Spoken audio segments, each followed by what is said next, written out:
My name is Utkarsh. I run a tech company.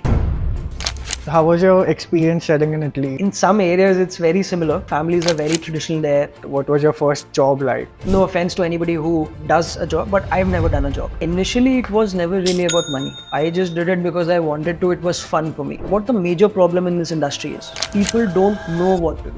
What do you think about this AI revolution? This is just sort of a bubble. When the internet came, everybody said internet is a bubble. It won't last. Look where we are today. That your level of success will never exceed your level of personal development. Hi, Utkarsh. So, first of all, who are you and what do you do? And so, take me back to your childhood and how was it like and where did you grow up? Okay. My name is Utkarsh. I run a tech company as of today. I was born in Jaipur, but then I moved around a lot. My dad being a businessman, he had to go to different places. So then I moved to Delhi where I was brought up. What sort of business did your dad do? He was into plastics, plastic manufacturing, steel pipes, and so on. So I went to Delhi. That's where I was brought up. Then I moved to Dehradun for my high school graduation. After Dehradun, I had to come back to Delhi. I was in Delhi University. I pursued bachelor's in commerce. After graduating in bachelor's, I then moved to Italy to pursue my master's in sciences. I studied international business and entrepreneurship from there. And then I came back to India. Great, great. So, how was your experience studying in Italy? Is it very different from India or is it similar to what we study here in India? In some areas, it's very similar, uh, especially from that traditional point of view. Like families are very traditional there. It's known for its food. People like to take things slow, but it's fairly different in the sense it's people appreciate culture a lot more than we as Indians do. Even though our culture might be in places more, even more richer, right? But then Italians do appreciate it a lot more. Less people is always better, right? Yeah. And it's a beautiful country. I had a great time, great food. People are just really fun. All right, great, great. So, did you always envision this path since you were a child? Ki, I want to go to Italy and pursue my further studies there, or did you add something else in your mind? I never thought I'd be studying in Italy, 200-year-old university or something. Um, I actually never thought I'd do masters. To be very honest, I'm a little against pursuing masters because Same. most of the education is like a little faulty these days. Yeah. There's nothing that you cannot learn on YouTube instead. Yeah, In exactly. about 3 months that you would spend 20 lakhs and 2 years studying over. So I actually was the kind of kid that you call a jack of all trades, but a master of none. Reason being, I was decently good at everything that I did. So all through school, I was into cricket, I was playing football, basketball, I was doing plays, I was studying well. But this was more of a problem for me over time rather than a blessing because I could never really excel in anything. I never gave one field enough time to kind of be the best in that. And I lost interest in everything that I did very, very quickly. Right. But then after some time, I noticed some sort of a pattern. The pattern was I loved working with people no matter what I did, sports, music, whatever. I was assembling people, I was convincing them. I was really good at convincing my friends for something or selling ideas, pitching ideas. So Businessman genes. Yeah. that is something I realized was my strong point. And ultimately, I could understand that, okay, let me pursue something where I get to shine on what I actually enjoy. And then business was my calling. That's how I got into business. That's great. So, can you walk us a bit through a journey from the very beginning? How did it all start? What was your first job like and everything? How did it begin? I'll be very honest with you. No offense to anybody who does a job, but I've never done a job. Um, as far back as I remember, I was really young. Kids used to love this cartoon called Beyblades, Yeah. right? I was a big fan. Yeah. I was like, It used to come on Cartoon Network. exactly. Beyblades, Pokemon, this and that. I was a huge Beyblade fan. And I remember I couldn't get my parents to buy me those fancy Beyblades. So I always got the basic, the sasta ones, the cheap ones. And then there were a couple of friends, and I convinced them to trade their fancy Beyblades with me, and I gave them my basic ones. So much so that one time this kid's parents came over to my place, and there was a little bit of a fight of sorts that happened. That happened, and then I remember instances when I was maybe in like class fourth or fifth. My parents were associated with this company called Amway. Amway I've does heard about it. home products, lifestyle products. So there were like these cleaning products lying at my place all the time. I used to pick these up, cleaning products, car wash, cleaners, stuff like that. And I used to venture out in the society, the colony, and go door to door and try to sell it. Not for the money. I did not have a need for money. I just did it because I loved the process, like selling so much. I had no clue like what I was doing, but I just went door to door trying to sell that stuff, right?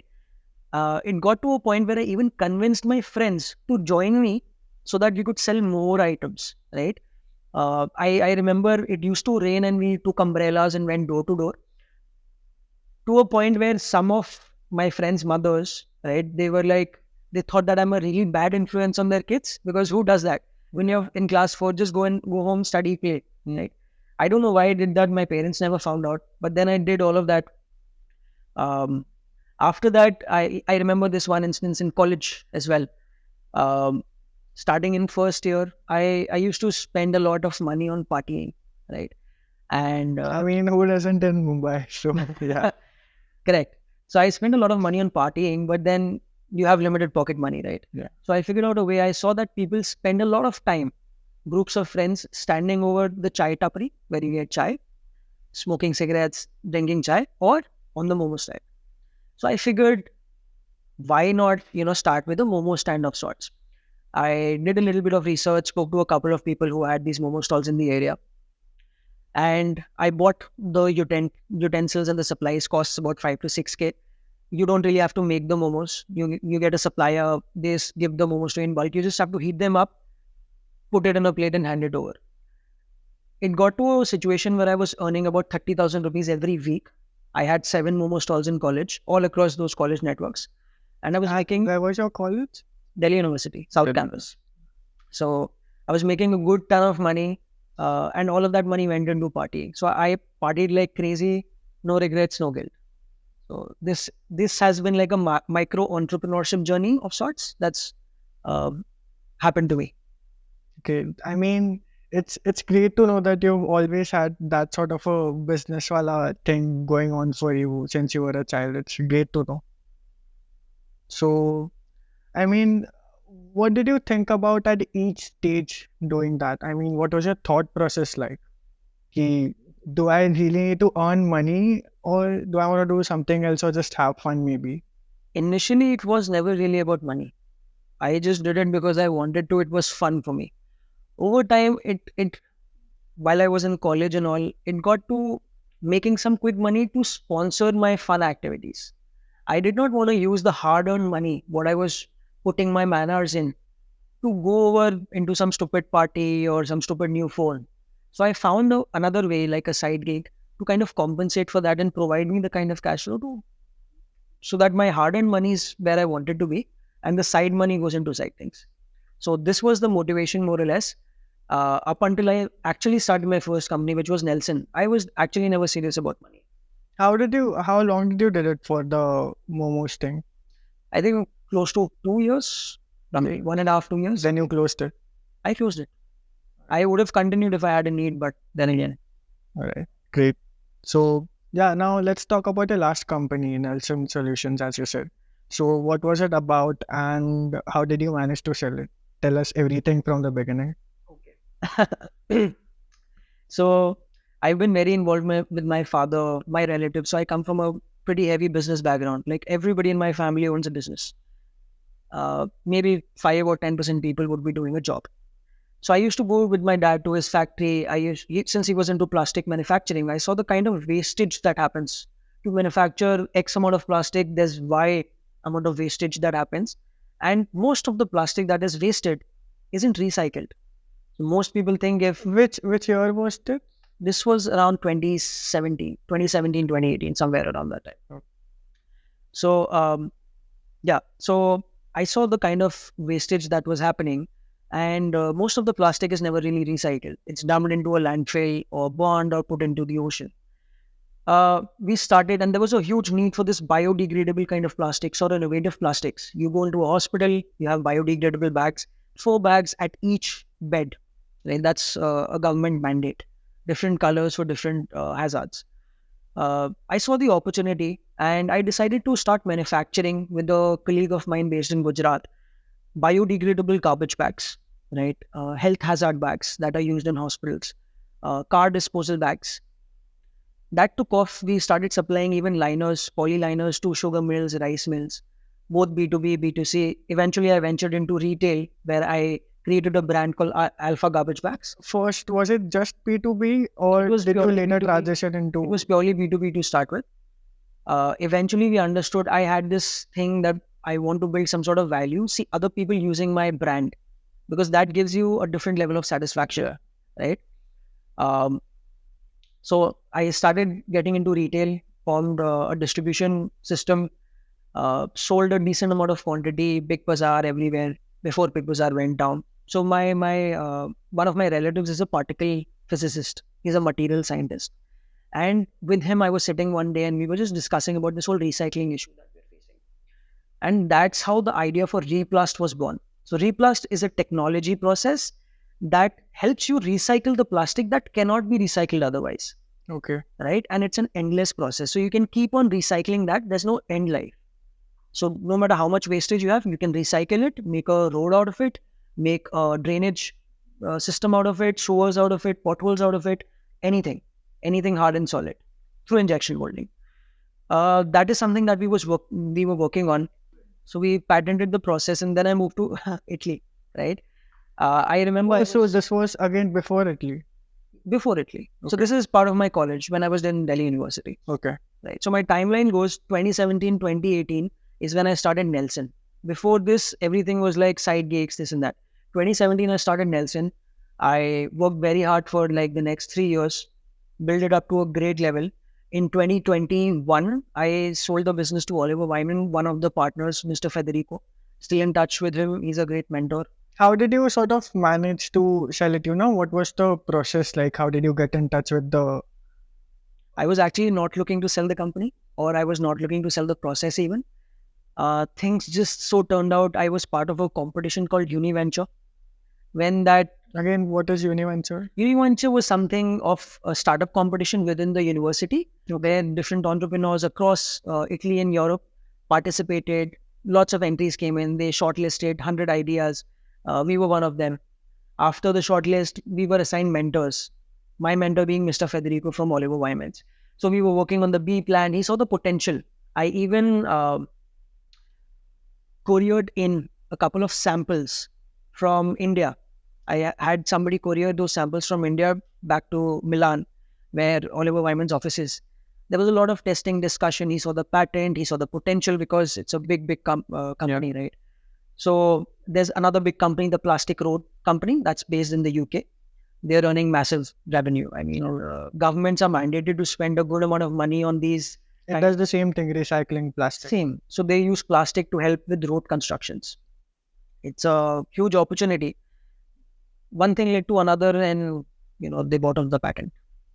Okay. So, any advice you would like to give out to, people looking to do the same thing, starting out business to sell it? Let me know if it's a good thing to start a business just to sell it, or, what's the process like?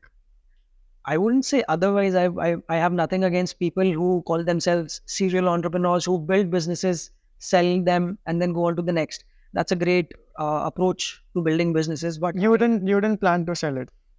not even once. I had no clue how to sell it. I had no clue how these investments, mergers, and acquisitions also work.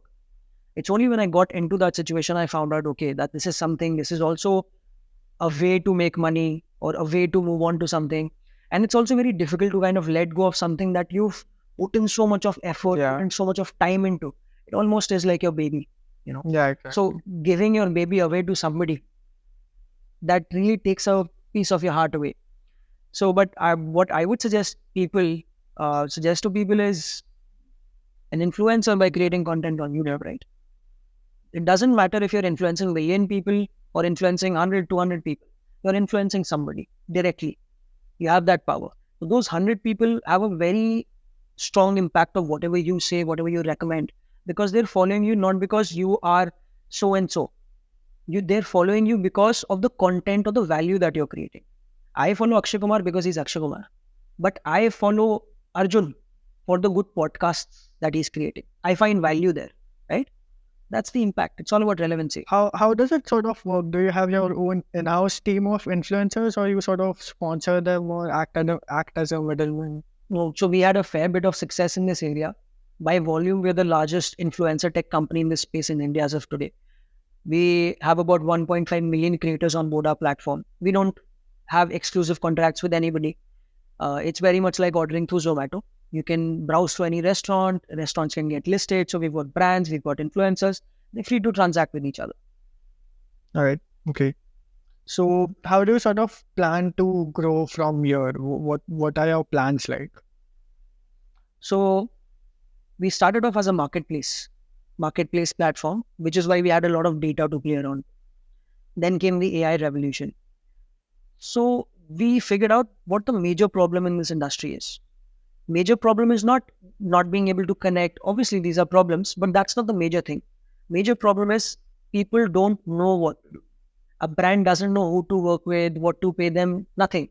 Creators also don't know how to do their work or what kind of brand sponsorships to get.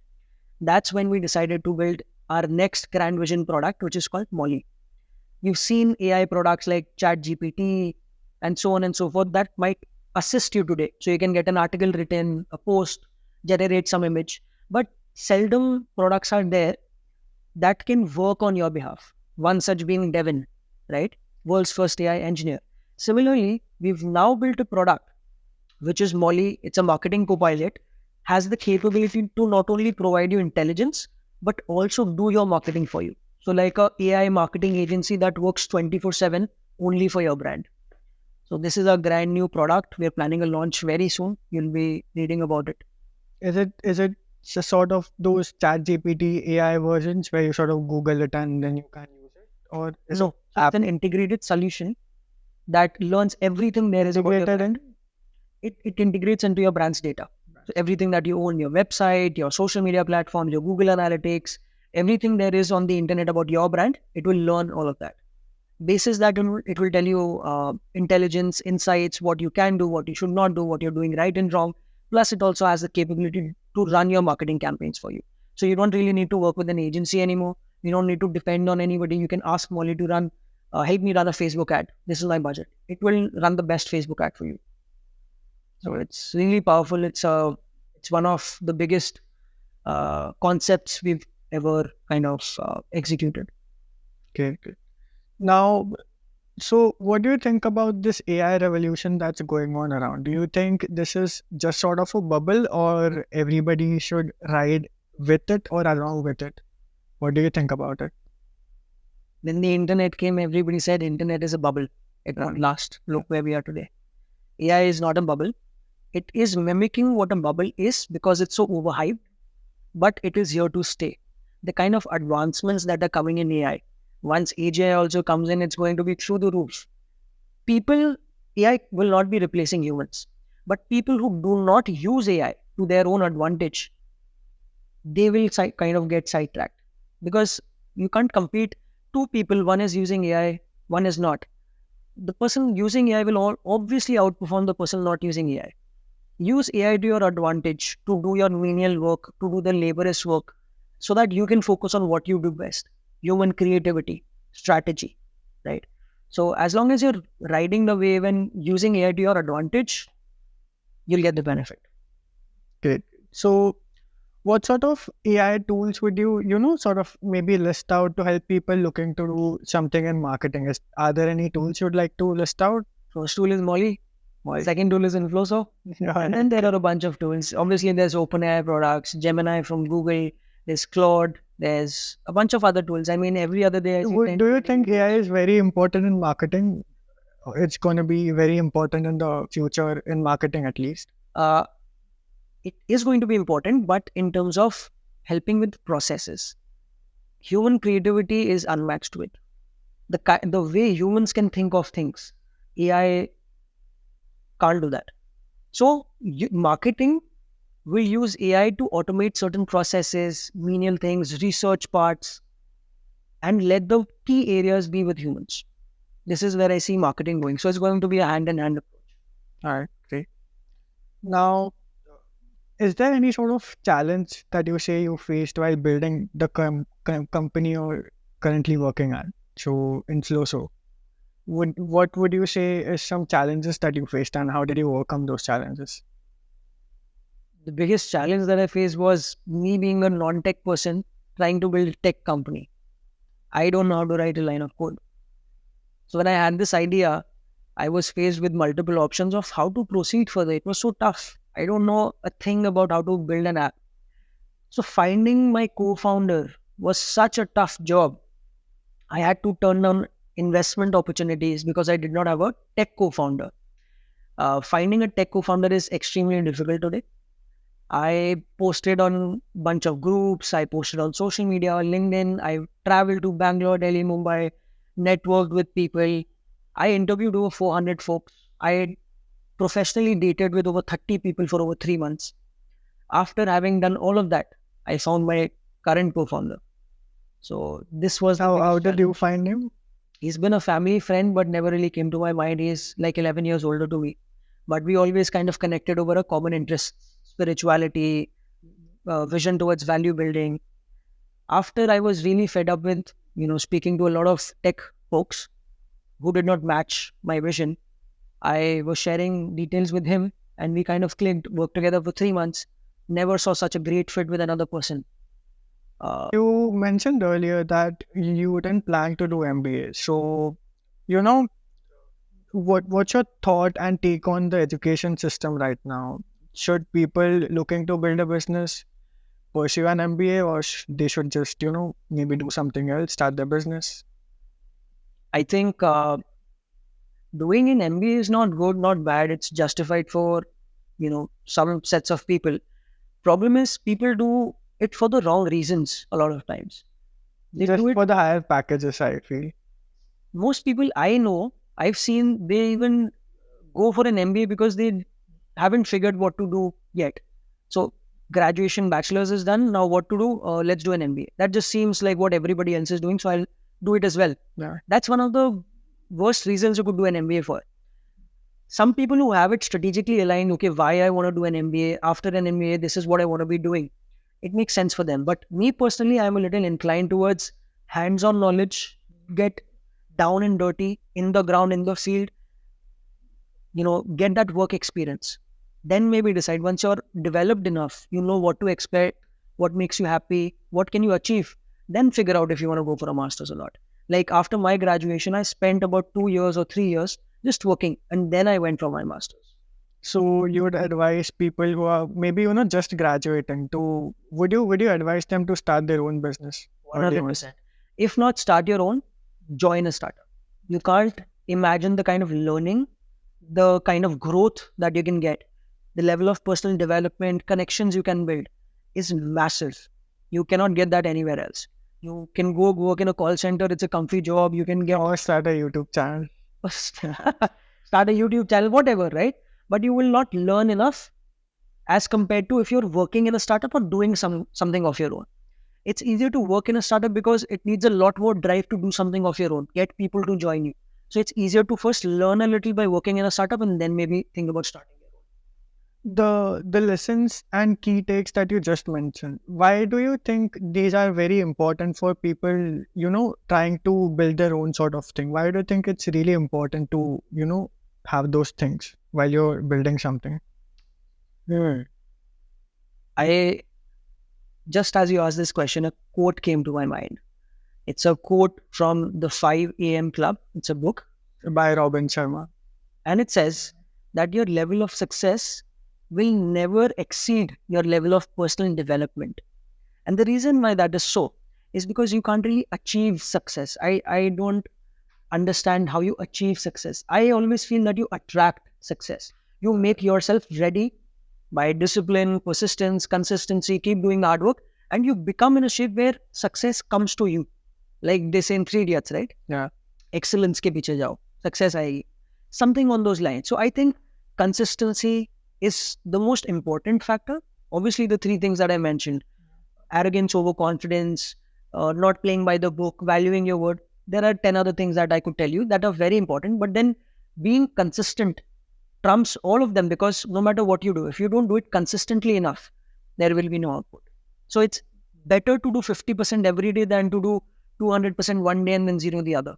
So let's talk about your current venture in Flow. So what is it and what problem is it solving, you would say? Yeah.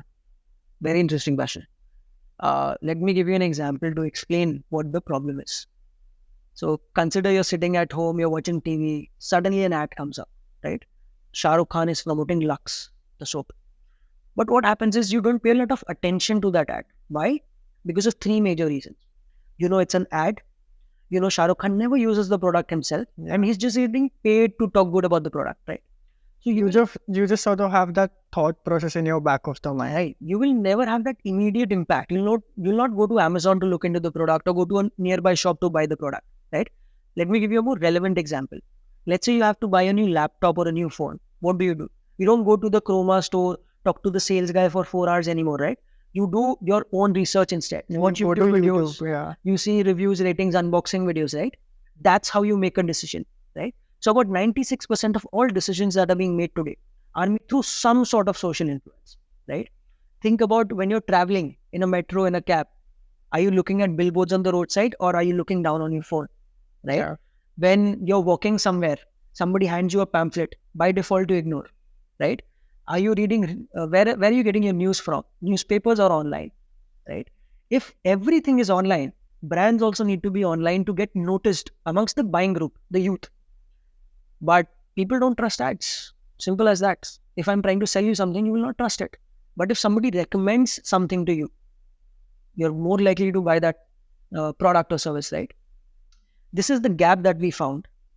And the problem statement was that the top 1%, Shah Rukh Khan, Akshay Kumar, top 1% of creators and top 1% of brands, Cadbury, Hero, Honda, Britannia, they have the capacity, money and management to transact with each other. But the bottom 99%, people like you and me creating content, today everybody is creating and consuming content, right? Yeah. Lots of aspiration, desperation. And on the other side, thousands and lakhs of startups which are there. They don't have the capacity to hire celebrities. Nobody's catering to this 99% mass market. That's where we came in. So Infloso started off as a platform to help connect brands and advertisers to people who are creating content on social media, people who are famous, influencers per se, and provide a seamless, transparent, authentic way to execute. Would you say the influencers provide the sort of credibility to the people buying the product? 100%. 100%. What I suggest to people is don't build businesses just for selling it, because ultimately, if you have that kind of goal or agenda in mind, you will not be able to build a business that is worth buying. So when you build a business for actually solving something to build value, that is something that's worth buying. And so I've heard it a lot. People say usually build businesses to sell, but I think so. It's more of build businesses that really provide value to the people, and build businesses basically which do not sell. So I think so. That's where the value is provided to the mass public and people. I think as long as your business is good, you can always make it sellable. But if the business is not good, no matter how much money, teams you put behind it, you can't really sell it. Many people struggle from moving to the ideation phase to the planning phase. So, many people have thousands of different ideas these days, but they don't really implement it. So, what advice would you like to give out to people looking to do that? How can you implement the idea? See, I think everybody in this world has 100 plus ideas at any given moment. I'll be honest with you, before Urban Company came into the picture, I had this idea, same exact idea, but it remained an idea, never executed on that. Somebody else did, and now they're worth, God knows how much money, right? I know. Thing is that everybody thinks their idea is so valuable, but every second person has the same idea. It's really about execution. I know it's a little overused. Every entrepreneur, everybody will tell you just do it, act on it, but really it's that simple. The problem, Just start doing it. yeah, just start doing it. I mean, the actual problem that I've kind of understood, some of my friends also face it, is people try to create this picture perfect plan first. Okay, let me have this plan first. Let me figure out 1, 2, 3, step 1 to 10. Then maybe I'll start. But why do you want to figure out the 10 problems first? In reality, what you really should be doing is, as long as you've got the next step figured out, just execute and get to the next step. Once you're there, you'll figure out what the next problem is, how to go to the next step, right? So don't plan so much and execute zero. Plan little, execute little, and just keep it flowing. Okay, so you were saying basically don't look after the 10 problems that you're going to face. Why Focus on do the you worry next. about 10 problems that you don't even have yet? Just worry about the next problem and solve that. Great, great. So, I mean, I talked about problems, right? So, did you face any challenges or problems of sort while building Nelson Solutions? Lots. Lots of problems. I mean, personally, I had to overcome a big mindset problem because I started very young. Most of the people, since I was in a very traditional industry, most of the people I had to work with or do meetings with were 40, 50, 60-year-olds, traditional businessmen, uncles, right? And how old were you? Was what, 18, 19? So my mindset problem was I felt very timid going into offices, trying to speak to people. Nobody really took me seriously ever, right? That sort of thing happens with young entrepreneurs. You know, nobody takes them seriously. Nobody does. Why should anybody take you seriously? You're just another kid. Yeah.